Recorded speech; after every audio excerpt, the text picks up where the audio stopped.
Buenas tardes con todos. Nuevamente está con ustedes Rufino y su secuencia Octogenario en línea. Bueno, en esta oportunidad voy a referirme a un tema igualmente importante que el anterior. Me refiero a las clases de comunicación. Indudablemente, cuando hablamos de clases de comunicación, vamos a encontrar diversos tipos de clasificación. Sin embargo, en esta oportunidad, yo voy a referirme a la clasificación más viable, más operativa, la más usual, y la que puede facilitar mejor a la comunicación de las personas humanas. Clasificamos a la comunicación primeramente en dos grandes grupos. Tenemos la comunicación verbal y la comunicación no verbal.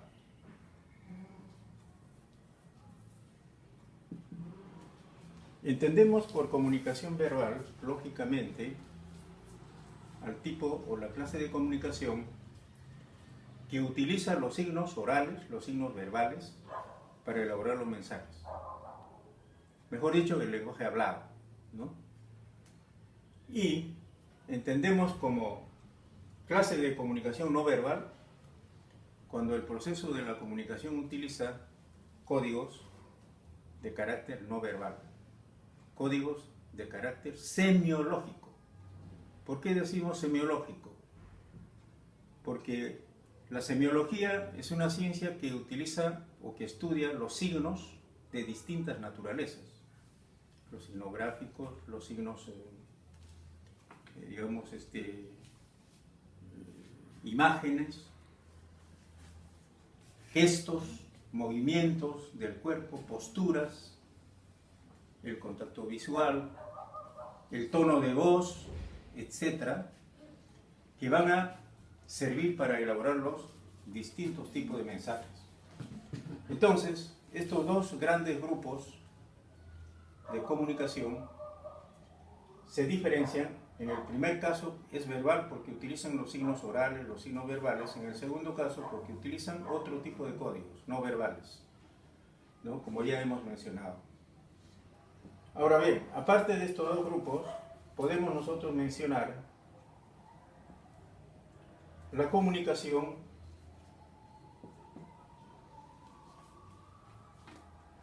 unidireccional.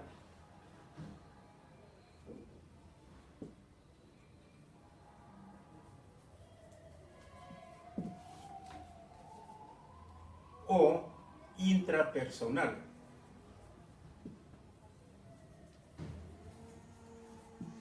¿Por qué unidireccional e intrapersonal?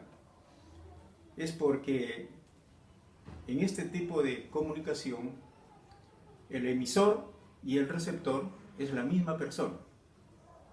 Es decir, yo soy el hablante y también yo soy el oyente. En este sentido, este tipo de comunicación sirve para analizarse interiormente y dialogar consigo mismo. Por supuesto, tiene muchas utilidades en la vida personal. Eso lo vamos a ver posteriormente, ¿no? Ahora, la siguiente clase también podemos utilizar nosotros, o podemos mencionar, la bidireccional. La comunicación bidireccional o interpersonal.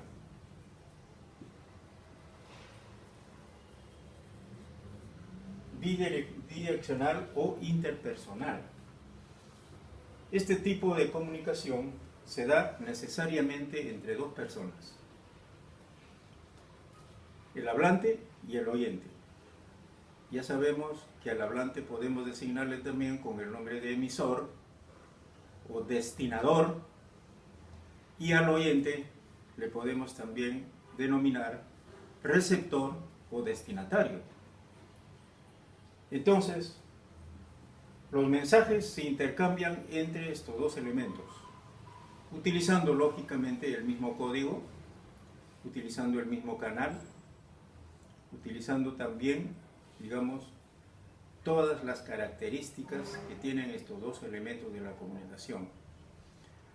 Esto es sumamente importante porque también tiene implicancias con el llamado diálogo, o sea que la conversación directa entre dos personas. La siguiente clase de comunicación tenemos nosotros la comunicación grupal. Se entiende la comunicación grupal como el intercambio de mensajes entre varias personas que conforman un grupo generalmente homogéneo. Pero eso no quiere decir que van a pensar de igual manera, sino y van a tener los mismos propósitos, el mismo tema y también van a llegar a conclusiones similares, ¿no? Este trabajo o esta comunicación grupal también se entiende en otros términos como dinámica de grupos. Y la dinámica de grupos es una técnica que se utiliza para trabajos específicos, ¿no? que busca pues llegar a conclusiones concretas, conclusiones importantes, y mayormente se usa en el campo de la tecnología y también en el campo social.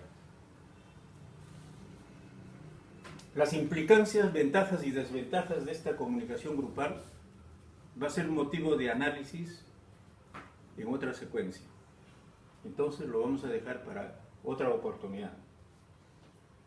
Luego también podemos referirnos al tipo de comunicación organizacional.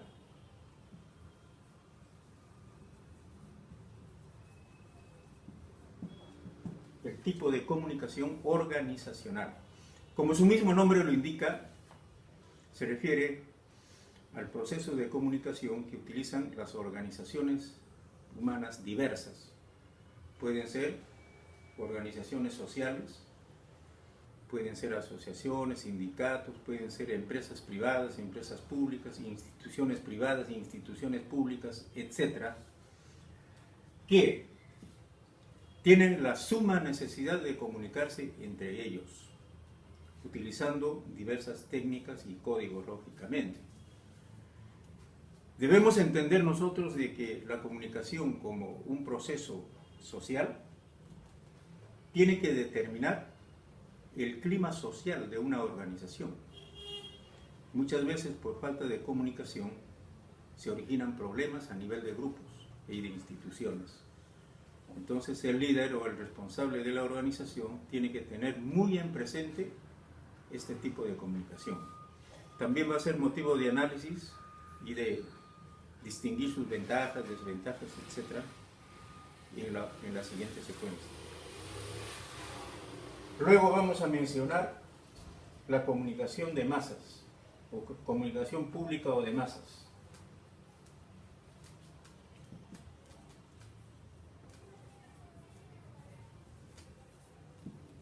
Cuando hablamos de comunicación pública o de masas, nos estamos refiriendo a una clase de comunicación donde el mensaje sale de una fuente o de una persona y son escuchadas por muchísimos receptores. Son escuchados por muchísimos oyentes o receptores.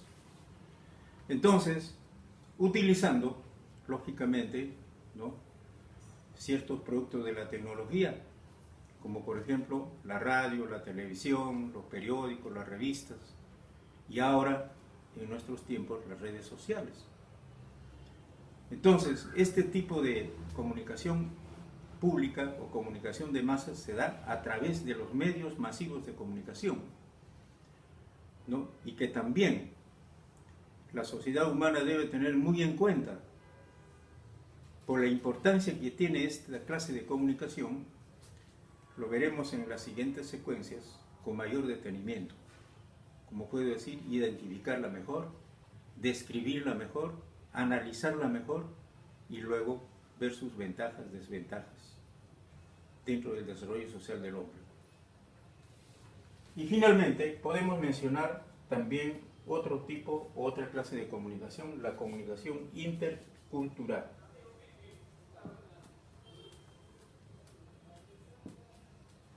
Es decir, la comunicación entre varias culturas. Sabemos nosotros que nuestro país, el Perú, no conforma una sola cultura. Es un país multicultural y plurilingüe, lógicamente. Entonces, habiendo muchas culturas en nuestro país, el flujo de comunicación entre todas estas culturas debe ser permanente. Debemos estar en comunicación estrecha a fin de plantear no solamente situaciones reales de nuestro país, sino también de proyectarnos, ¿no?, a ciertas alternativas de solución en el campo social, económico, político, educativo, etc. Entonces, este tipo de comunicación también va a ser motivo de un análisis muy especial, ¿no?, en las siguientes secuencias. Concluyendo, debo decir, cuando hablamos de comunicación y sus clases, hemos encontrado primeramente dos grandes grupos, la comunicación verbal y la comunicación no verbal. Ya dijimos, la verbal tiene sus características y la no verbal también. Luego hemos ingresado a otros tipos de clases de comunicación, ¿no?, la intrapersonal, la interpersonal, la comunicación grupal, la organizacional, la comunicación pública o de masas y finalmente la comunicación intercultural. Estas van a ser analizadas posteriormente y estaremos llegando a ustedes con la misma intensidad y con la misma voluntad de hacerlo. Por esta oportunidad les agradezco sumamente, estamos a la espera de sus sugerencias y compartir, si así lo creen ustedes por conveniente. Muchísimas gracias.